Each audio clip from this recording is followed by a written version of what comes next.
출애굽기 20장 6절에 보면 따라해 주세요. 나를 사랑하고 내 계명을 지키는 자에게는 천대까지 은혜를 베푸느니라.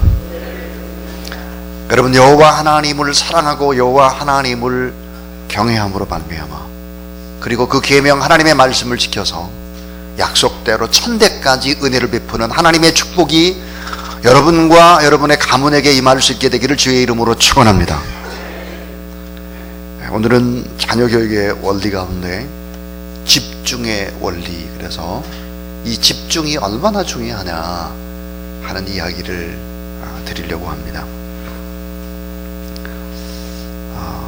천대까지 은혜를 베푸는 그런 원리에서 책을 박상진 교수님이 썼는데, 그 서문, 책의 서문에 보면 그 아버님에 관한 이야기를 이렇게 서문에 싣고 있습니다. 한번 제가 읽어보겠습니다. 영파 박용묵 목사님, 나의 아버지시며 내 생에 있어서 가장 큰 영향을 끼친 분이다. 하나님의 부르심을 받아 이 세상을 떠난 지 15년의 세월이 흘렀지만 기도 방석 위에 앉아 몇 시간이고 기도하시던 아버지의 모습은 아직도 너무 생생한 이미지로 남아 나를 계속 형성해 가고 있다. 부모의 이미지가 자녀를 교육한다. 이것이 자녀 교육에 대한 나의 분명한 믿음이다. 나의 삶이 하나의 이미지가 되어 자녀의 가슴에, 그리고 내 가슴에 새겨져 있다. 지금도 아버지의 이미지를 떠올리면 내 눈에는 눈물이 맺히고 내 가슴이 따뜻해진다. 그리고 생각한다. 나도 아버지처럼 살아야 될 텐데. 부모의 이미지는 생전에만 영향을 끼치는 것이 아니라 평생 동안 자녀의 삶 속에 지속이 된다. 아버지의 들려주시던 교훈의 내용뿐만이 아니라 비록 아버지의 침묵 속에서도 그 눈길과 몸짓, 그리고 무언의 표정들과 존재 자체가 소리 없는 힘이 되어 내 삶의 구석구석에 영향을 미치고 있다. 어머니, 아버지의 뒷모습은 자녀들로 하여금 그 길을 따라가게 하는 소원을 갖게 했다. 여러분 따라해 주세요. 부모가 변해야 자녀가 변하고, 가정이 변해야 교회가 변합니다. 핵심은 어디 있나? 핵심은 어머니, 아버지에게 있습니다. 핵심은, 사실은 이 나라의 민족이 정치를 잘못하고 막 그렇게 남의 탓을 하기 이전에 부모된 우리는 어떻게 여호와 하나님을 경외하고 있는가, 우리의 자녀들은 어떻게 하나님을 섬기고 있는가를 돌아봐야 합니다. 오늘 고린도전서 9장 26절, 그러므로 나는 다름질하기를 향방 없는 것 같이 아니하고 싸우기를 허공치는 것 같이 아니했다 그랬습니다. 향방 없는 것 같이 하지 않는다, 허공치는 것 같이 하지 않는다 그랬습니다. 자, 이 학업에는 이 공부의 양보다 중요한 것이 있죠. 여러분 그 21페이지를 펴시면 학업에서 공부의 양입니다. 그 가로 안이 양보다 중요한 것은 공부의 질이다. 질. 그 다음에 집중력이다 그랬습니다. 집중력. 공부를 많이 하는 것보다 훨씬 더 중요한 것이 공부의 질이고 집중력이다 하는 것입니다. 자, 이 집중해서 공부해야 학업 성적이 향상이 되죠. 집중하는 태도는 신앙과 연결되어 있다 그랬습니다. 자, 여러분 따라해 주세요. 여호와를 경외하는 것이 지식의 근본이다. 예, 그래서 여러분 여호와를 경외하게 되면 어떤 일들이 벌어지느냐? 집중하는 능력이 높아지는 것입니다. 그 가로 안이 집중입니다. 집중하는 능력이 높아진다 그랬습니다. 성경은 집중의 능력을 정언합니다. 자, 예수님의 사역도 마찬가지입니다. 예수님이 수많은 대중을 향해서 제자로 키워낸 것이 아니고 12이었습니다. 12 제자만을 선택하고 키우는 사역에 집중한 것이죠. 그러니까 이 선택과 집중적 사랑의 원리입니다.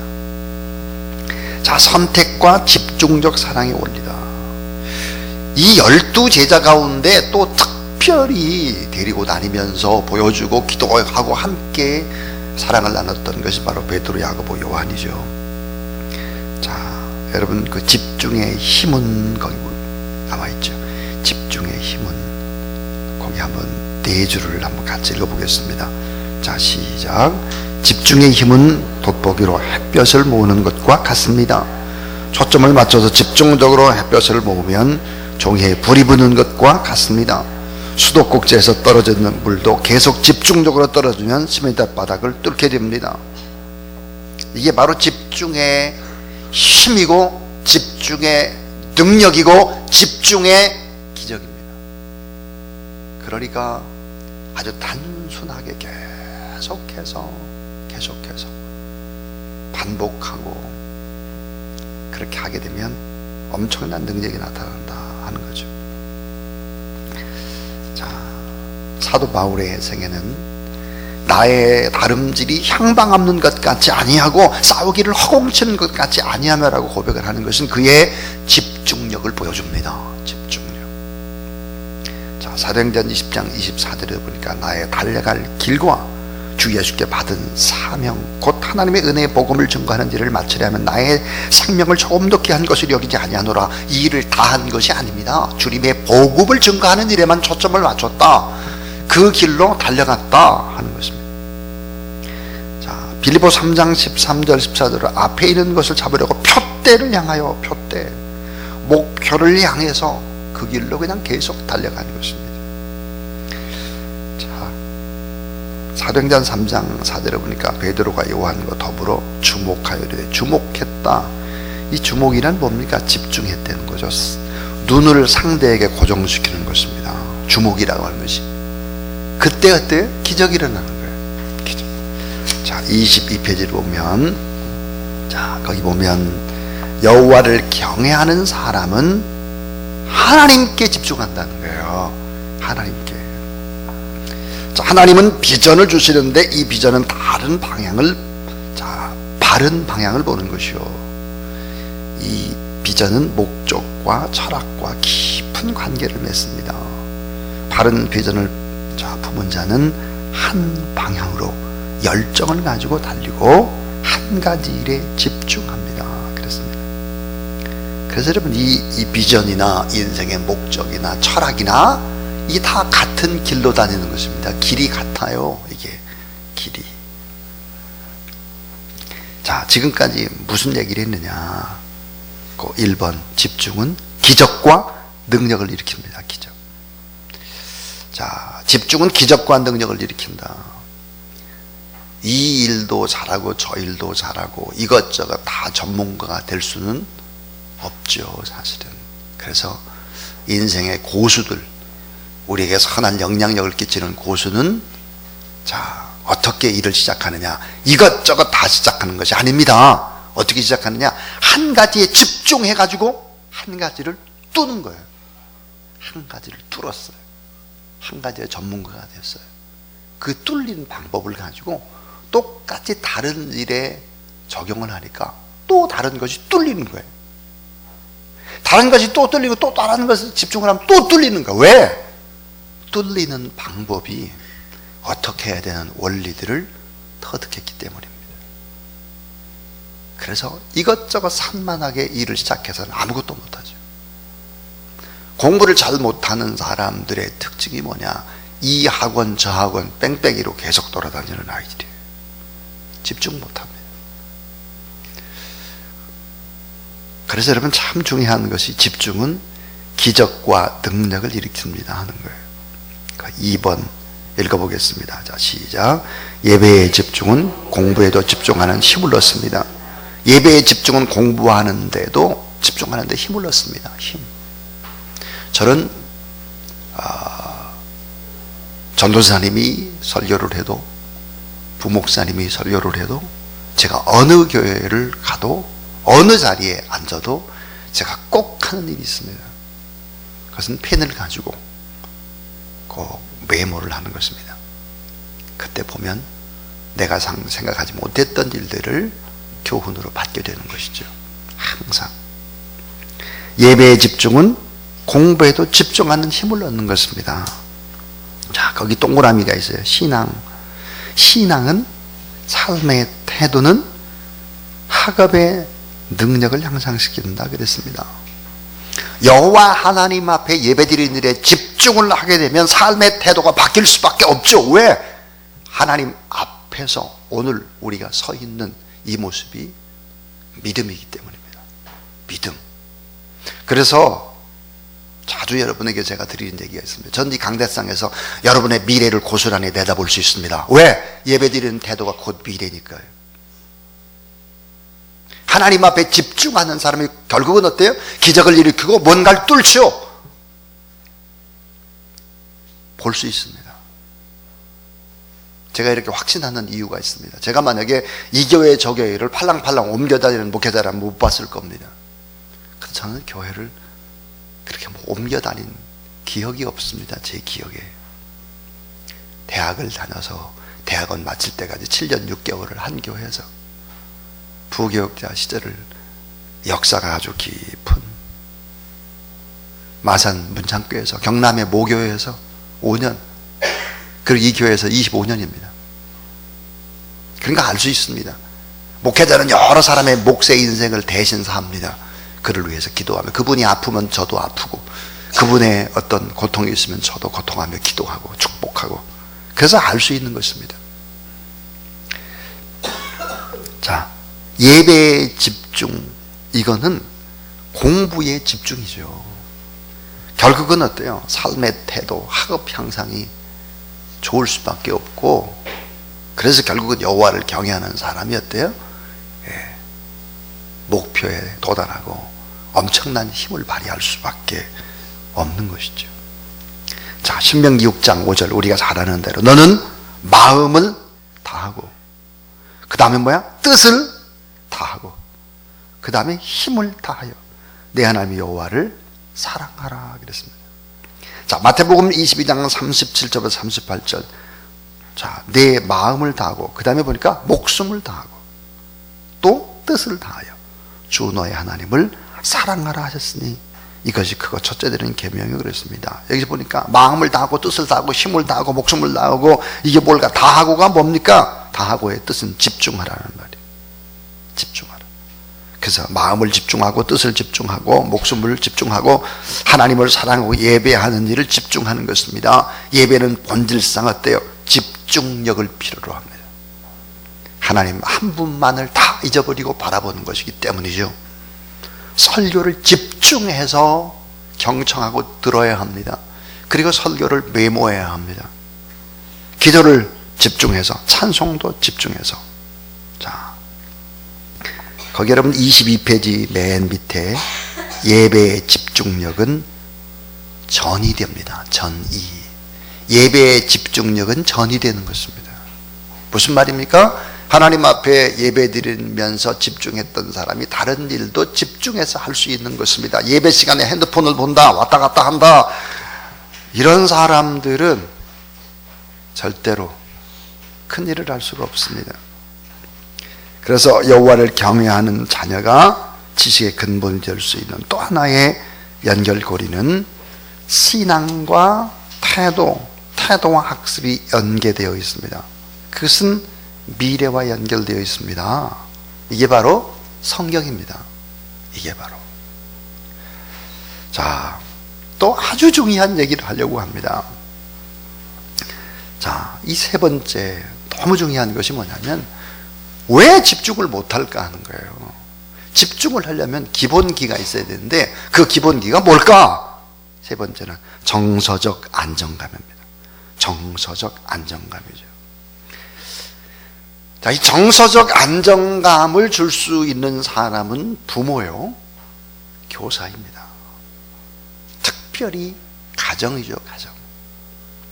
그래서 이 정서적 안정감이 얼마나 중요할까 하는 얘기를 이제 드릴 텐데, 자, 그 가로 아래의 마음입니다. 마음이 평온해야 집중할 수 있습니다. 마음이 산만하면 책상 앞에서도 집중을 못합니다. 마음의 평온을 위해서 중요한 것은 말씀과 기도입니다. 자, 영혼, 육은 자, 뗄래야 뗄 수가 없습니다. 혼, 즉 정신은 영, 스피릿의 영향을 받습니다. 정신의 집중은 인간의 영이 하나님과의 관계를 회복할 때 집중이 됩니다. 그래서 시편 1편 2절 3절 같이 한번 읽습니다. 자, 시작. 오직 여호와의 율법을 즐거워하여 그 율법을 죄하러 묵상하는 자로다. 그는 시냇가에 심은 나무가 저를 따라 열매를 받으며 그 잎사귀가 마르지 않음 같으니 그가 하는 모든 일이 다 형통하리로다. 자, 오직 여호와의 율법을 즐거워하며 그의 율법을 죄하러 묵상하는 자더라. 묵상이 뭡니까? 되새기고 또 집중해서 생각하는 것이죠.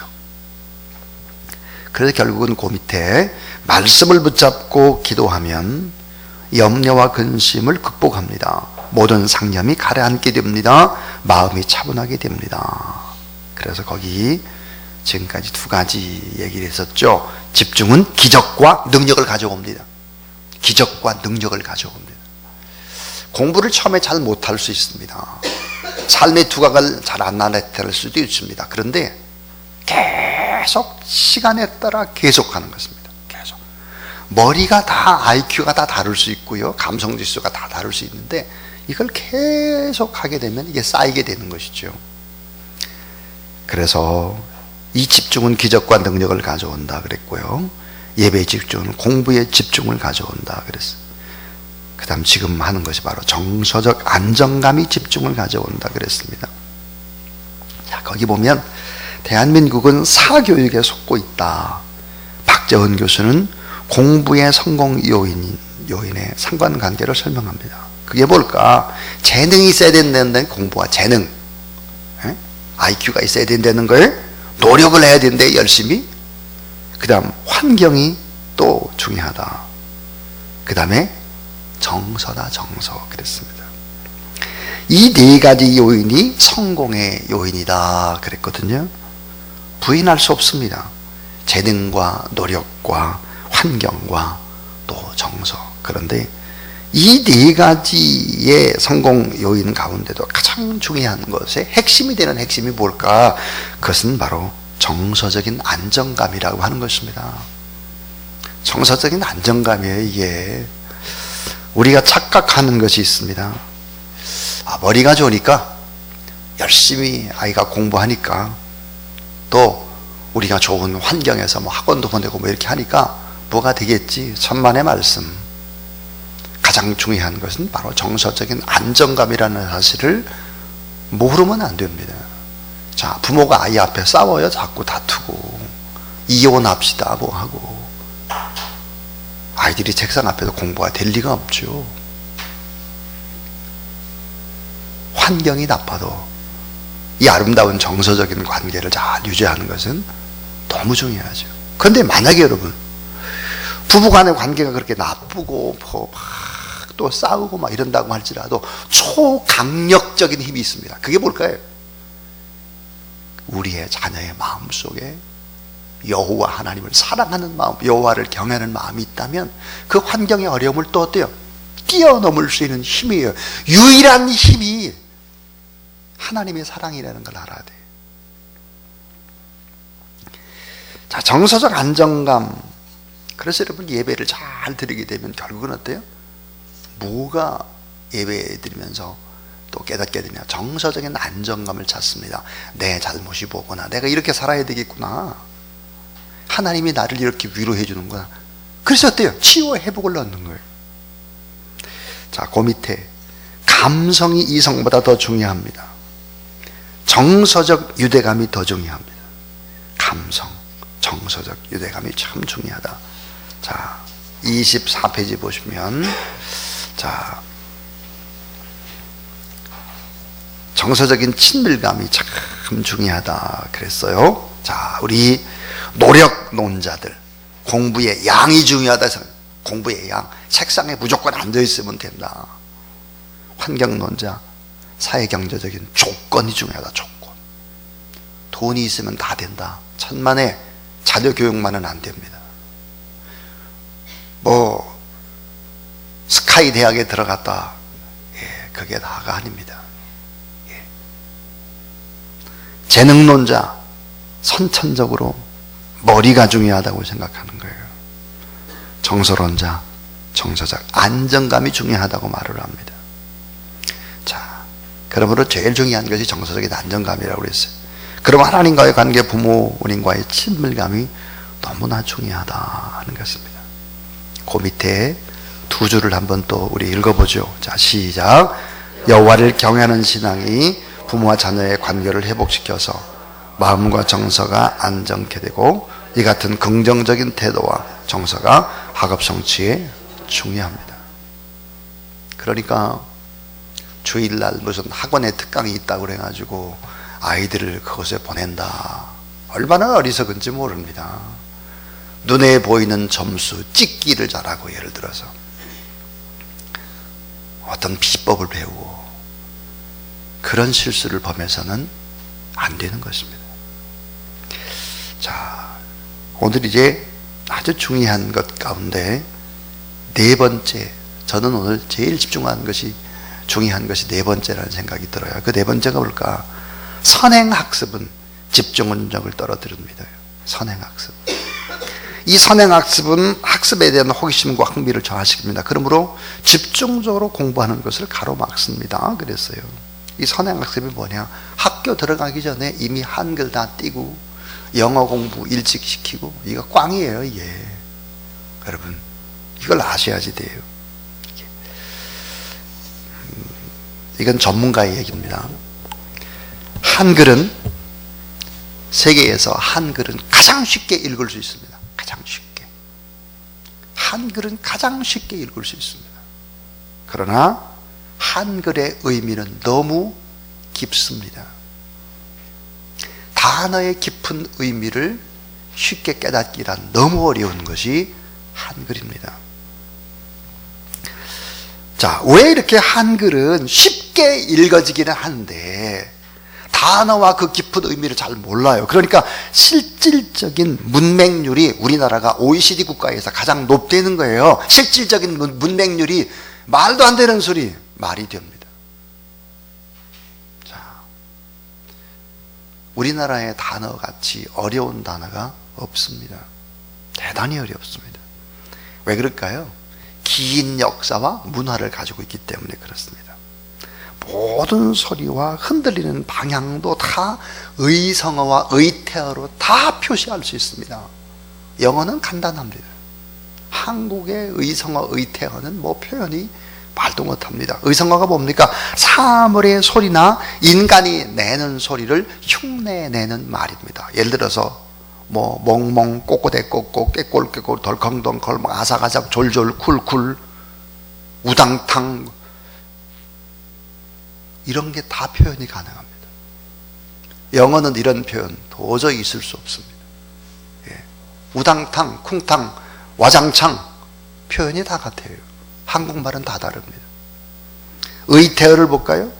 사물이나 인간의 모양이나 태도, 행동의 양태를 묘사하는 말이죠. 덥석, 끄떡, 기우뚱, 후다닥, 촐랑촐랑, 기웃기웃, 빵긋빵긋, 울긋불긋, 들썩들썩, 반짝반짝, 사부작 사부작. 이게 다 표현이 가능해요. 다. 이렇게 표현할 수 있는 언어가 없어요. 그러니까 읽기는 줄줄줄 읽어요. 한글 뭐 이런 거. 어린애들, 갓난 애들 TV 보고 저게 아짜다 가짜다 그러면 뭐 천재났다 막 이러는데 실제 그거 아니에요. 그게 아니고, 또 여러분 우리나라의 말은요, 한문의 한자의 영향을 깊이 받았죠. 그래서 그 의미의 글이기 때문에 너무 일찍 한글을 가리키고 깨우쳤다고 그래가지고 공부 잘하는 것이 결코 아니라는 사실을 알아야 됩니다. 예를 들어서 여러분 다니엘서에 보면 왕이여 만세수를 하옵소서. 이 만세수가 뭘까? 10,000번 세수하라는가 이게? 성경도 보면 그냥 창세기부터 요한계시록까지 막 통독을 2시간 안에 끝냈다. 필요합니다. 이게 왜 필요하냐? 정독을 한 후에는 필요해요. 그러나 정독하지 않고 뭔 2시간 안에 뭐 막 팽팽 돌려가지고 성경 일독했다, 이건 자기 만족입니다. 성경이 그렇게 2시간 만에 성경 한 번 읽었다고 해도 구원하고 관계없어요. 여러분, 또 여러분 요즘 뭐 많이 쓰는, 요즘 최근에 봄에 가와만사성 입춘대길, 뜻이 뭐예요? 애들이 알 리가 없어요. 가와만사성 입춘대길. 우리 피해 전사한테 물어보면 잘 모를 겁니다. 이게 제가 할 얘기가 무슨 얘기냐면, 꼬맹이 아장아장 걷는 애들, 이런 애들한테 한글 교육시키고 뭐 막 선행학습 막 해요. 학교 가서 공부 제대로 하래. 그래서 영어 일찍 시키고 한글 일찍 끼우치고 막 3살짜리 한글 교본이 남아있잖아요. 3살, 4살. 이게 아주 좋지 않은 방법이라는 거예요. 이게 요즘엔 또 한술 더 뜨죠. 부자 동네. 부자 동네 애들 영어 유치원을 보내요. 영어 유치원 보내면 뭐 엄청나게 뭐 대단하리라고 생각합니다. 제가 아는 분도 보니까 뭐 영어 유치원 보내는데 한 달에 150만 원이래. 분당인데. 이야, 참 문제입니다. 문제. 하늘 밑에 분당이라고 그러는데 요즘 보니까 참 또 뭐 그런 얘기 하더라고요. 조물주 위에 건물주라고 뭐도 그러. 이게 뭐 큰일 났죠. 글을 읽을 수는 있으나 의미를 모른다면 이것은 글자를 아는 문맹자인 것입니다.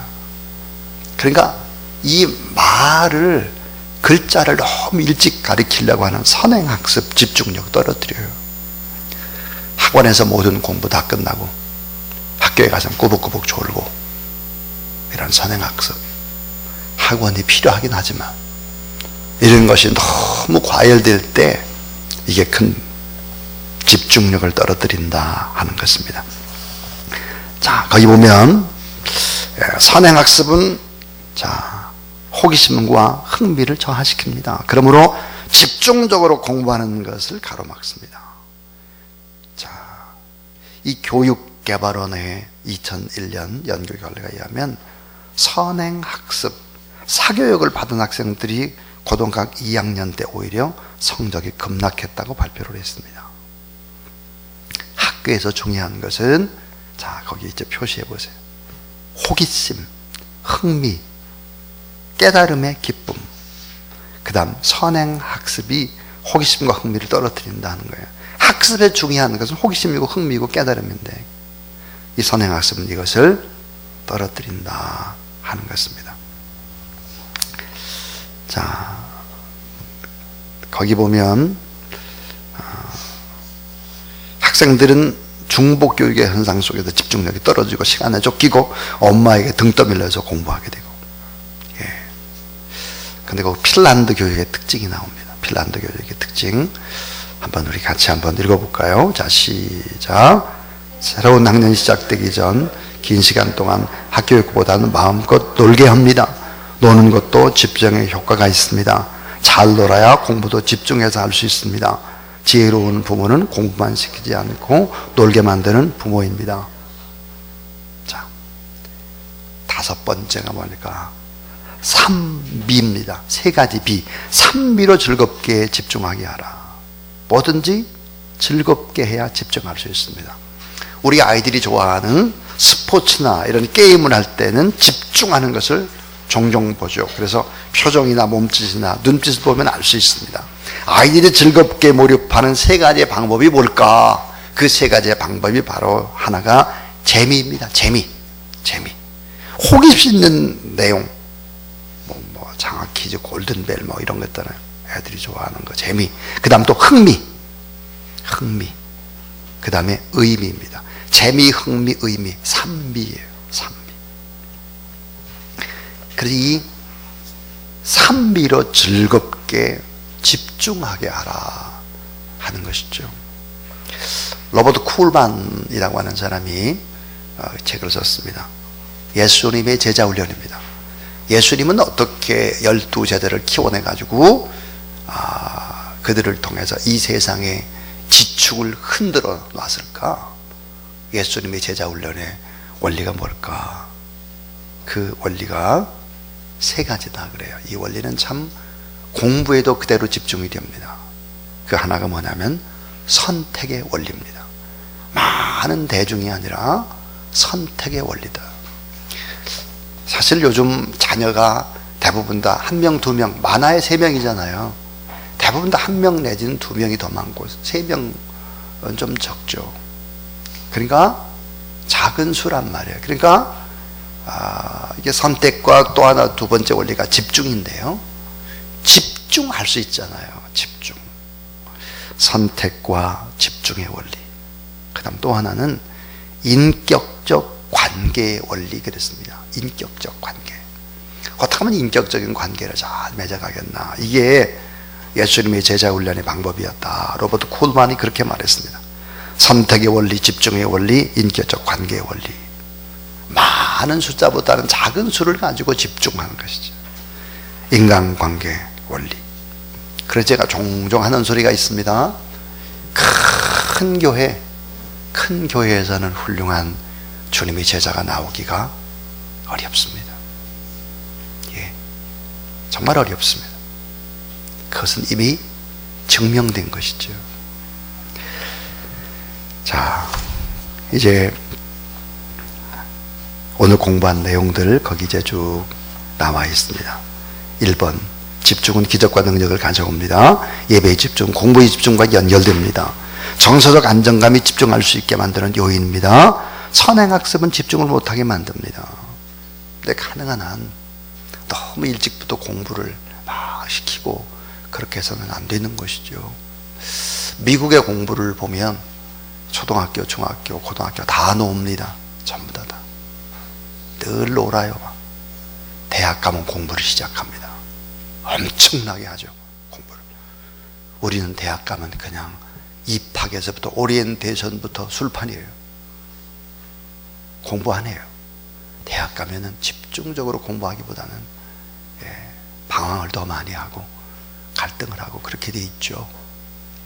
이 구조를 바꿔야 합니다. 자, 그래서 선행학습은 집중을 못하게 만든다. 산미로 즐겁게 집중하게 해야 된다. 재미, 흥미, 의미. 휴식, 운동, 놀이도 집중하게 만드는 것이다. 그랬습니다. 자, 따라해 주세요. 여호와로 인하여 기뻐하는 것이 너의 힘이니라. 예. 자, 이제 우리 성경 암송 구절 고린도전서 9장 26절인데 한번 같이 읽고 우리 이제 뜨겁게 기도하도록 하겠습니다. 같이 읽습니다. 시작. 그러므로 나는 다름질하기를 향방 없는 것 같이 아니하고 싸우기를 호공치는 것 같이 아니하며. 아멘.